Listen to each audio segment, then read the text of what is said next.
नाज़रीन, वाशिंगटन में गज़ा अमन बोर्ड जो पहिरियों इजलास थियो आहे। वज़ीर आज़म शहबाज शरीफ़ समेत 47 मुल्कनि जे सरबराहनि गज़ा अमन बोर्ड जे पहिरिएं इजलास में शिरकत कई आहे। अमरीकी सदर डोनाल्ड ट्रंप जे सदारत हेठि इजलास खां अॻु अॻुवाणनि गॾियल ग्रुप फोटो बि कढायो वियो।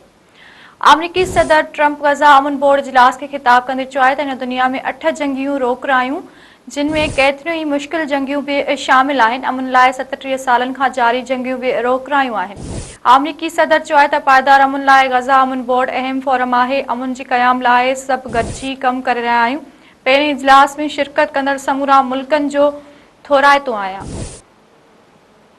नाज़रीन, असां तव्हांखे हिकु भेरो ॿीहर ॿुधाए रहिया आहियूं त वाशिंगटन में गज़ा अमन बोर्ड जो पहिरियों इजलास थियो आहे। वज़ीर आज़म शहबाज शरीफ़ समेत 47 मुल्कनि जे सरबराहनि गज़ा अमन बोर्ड जे पहिरें इजलास में शिरकत कई। अमरीकी सदर ट्रंप जे सदारत हेठि इजलास खां अॻु अॻुवाणनि गॾियल ग्रुप फोटो बि कढायो वियो। अमरीकी सदर ट्रंप गज़ा अमन बोर्ड इजलास खे ख़िताब कंदे चयो आहे त हिन दुनिया में 8 जंगियूं रोकरायूं, जिन में केतिरियूं ई मुश्किल जंगियूं बि शामिल आहिनि। अमन लाइ 37 सालनि खां जारी जंगियूं बि रोकरायूं आहिनि।